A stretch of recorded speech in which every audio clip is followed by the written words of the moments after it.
할렐루야. 성경을 알자. 힘써 알자. 바이블 파노라마. 선지자의 외침. 불의에 맞서 정의를 선포하는 말씀. 이사야서, 예레미야서, 예레미야, 애가, 에스겔 이렇게 해서 오늘은 예레미야 애가입니다. 무너진 도시에 비통한 애가, 이렇게 제목을 올립니다. 말씀은 예레미야 애가 3장 22절에서 23절 말씀이 되겠습니다. 할머니의 마음을 읽는 필사람이 제 어린 시절에 한 이야기를 말씀드립니다. 할머니의 마음을 읽는 필사의 시간, 이런 제목입니다. 제 어린 시절에 한 편지에는 할머니의 대필자로 채워져 있습니다. 저희 할머니께서 저희 고모들을 비롯한 일가 친척들에게 전하고 싶으신 말씀을 글로 옮겨 적는 것입니다. 저의 역할은 단순한 속기가 아니라 할머니의 구슬을 토시 하나 틀리지 않게 받아 쓰는 대신 그 말씀 속에 담긴 깊은 뜻과 진심을 포착하여 읽기 편한 문어체로 정렬하게 옮겨 적는 작업이었습니다. 일종의 정서 통역과 같았습니다.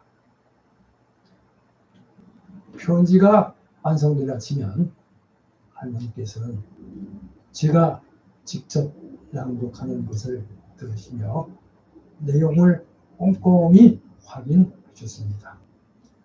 혹여 빠진 내용은 없는지, 어조가 적절한지 살피신 후 보충과 보완을 지시하셨고, 최종적으로 만족하시면 비로소 승인해 주셨습니다.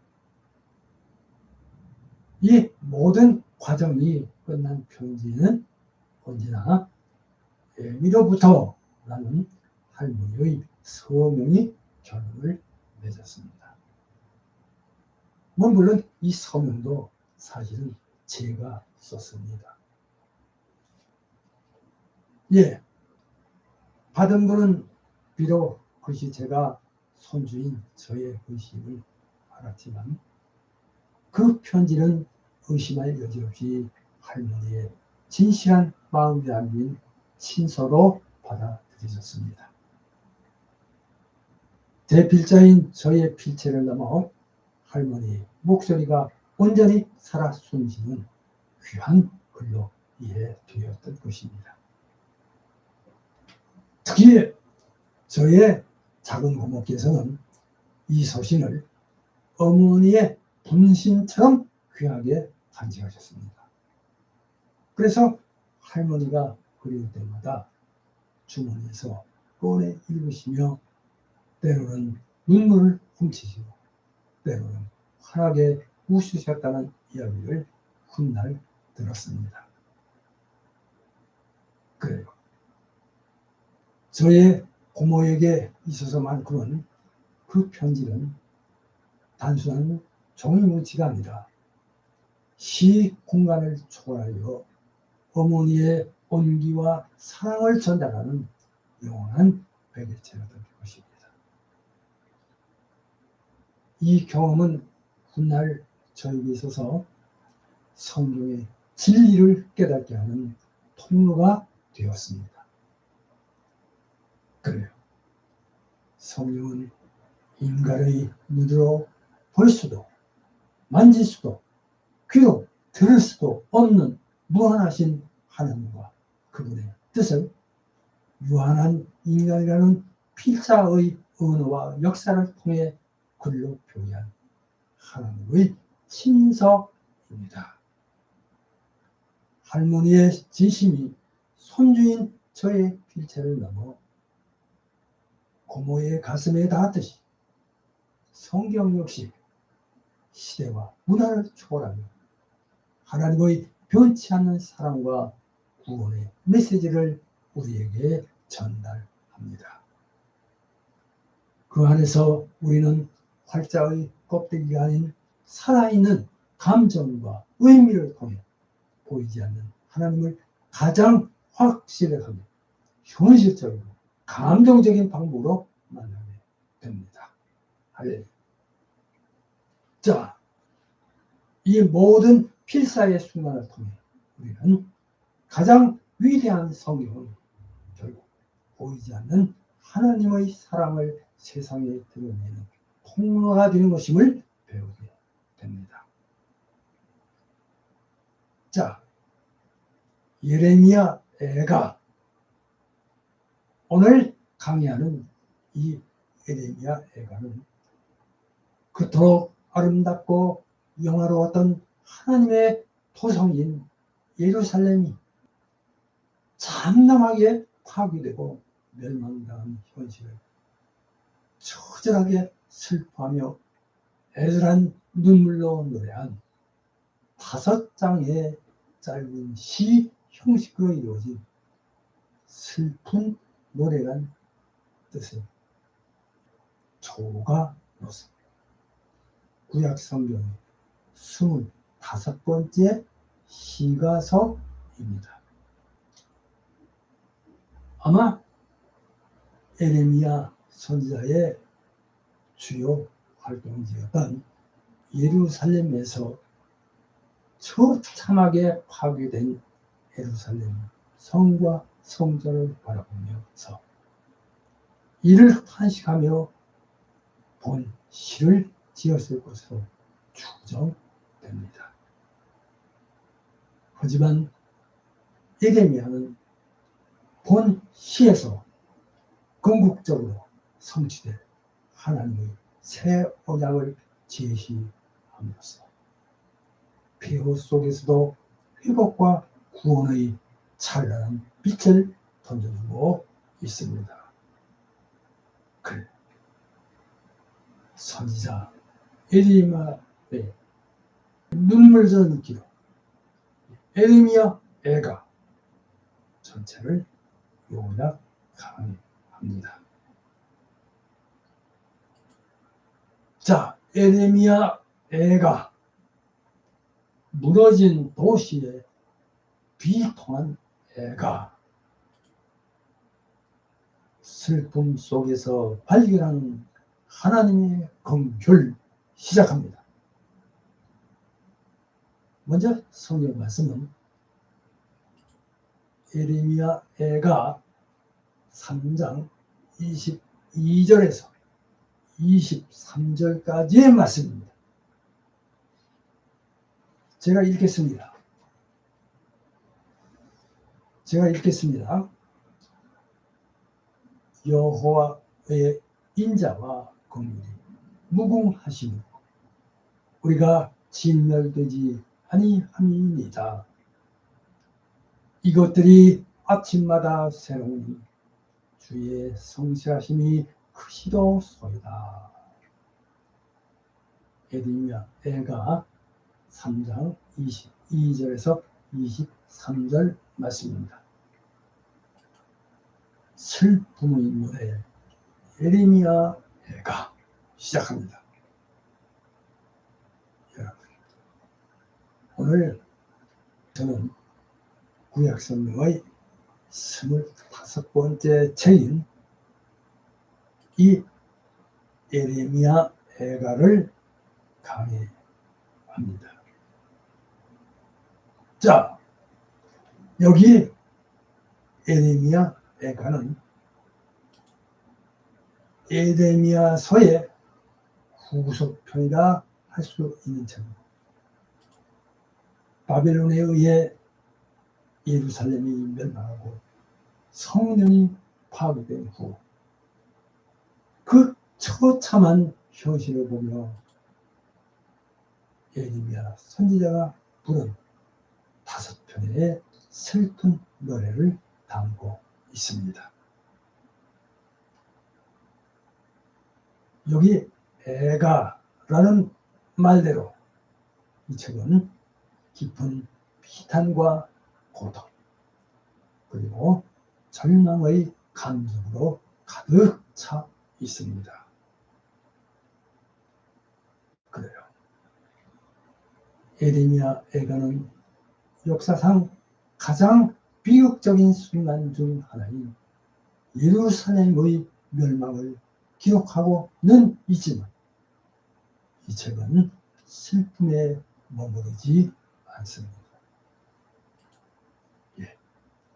이 책, 그러니까 예레미야 애가는 하나님의 공의로운 심판을 인정하고 그 심판에서 자신들의 죄를 회개하며 하나님의 긍휼과 소망을 발견하는 과정을 담고 있습니다.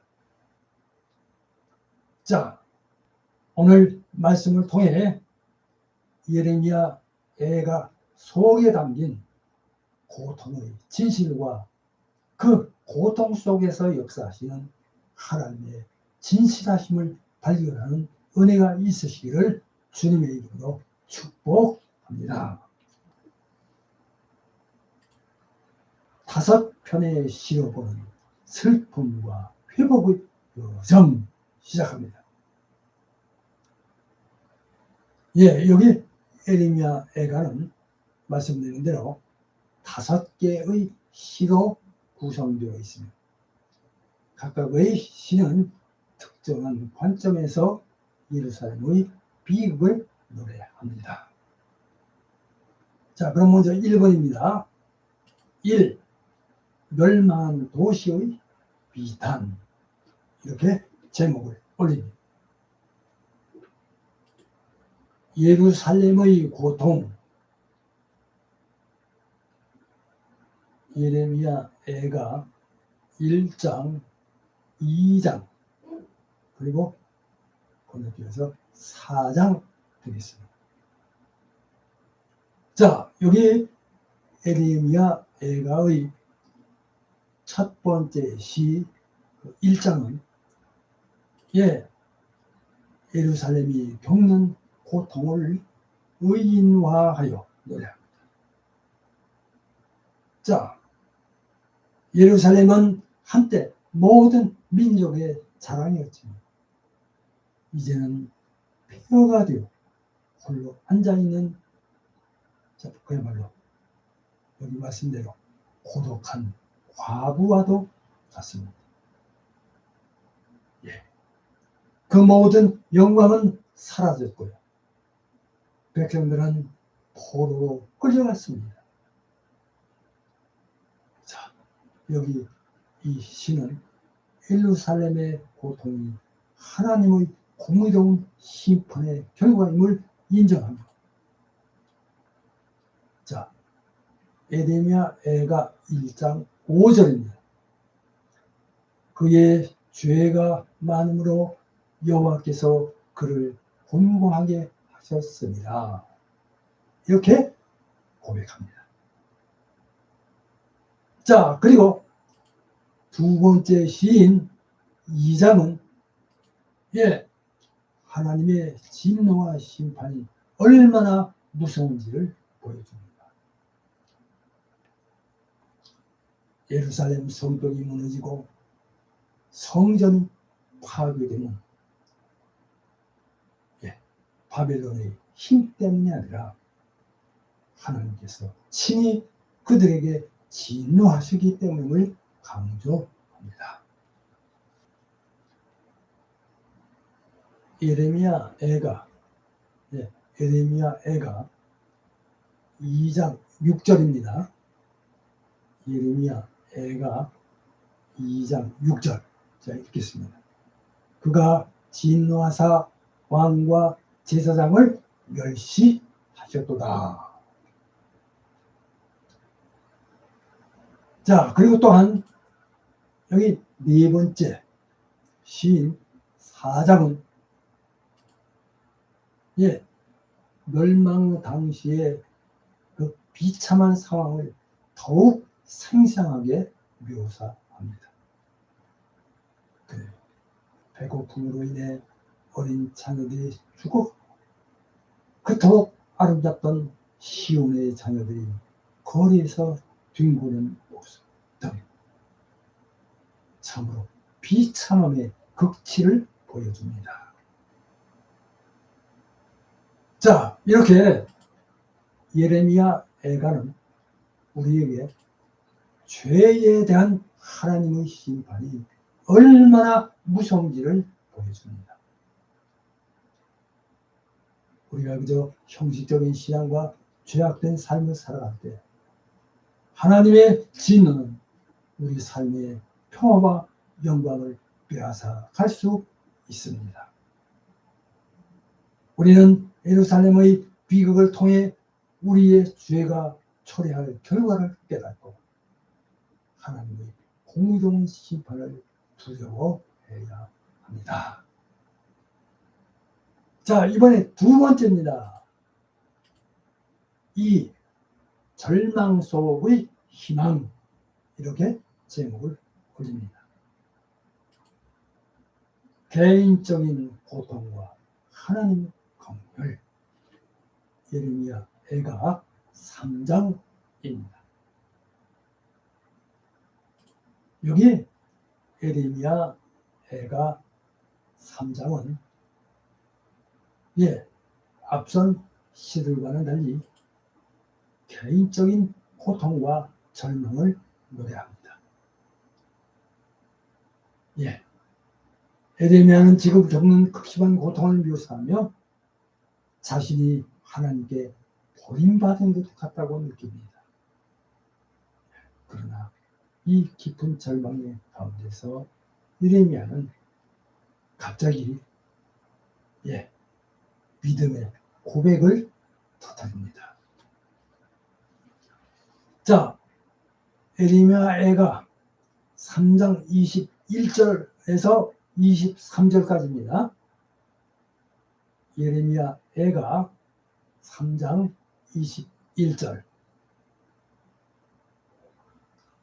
제가 읽겠습니다. 23절까지입니다.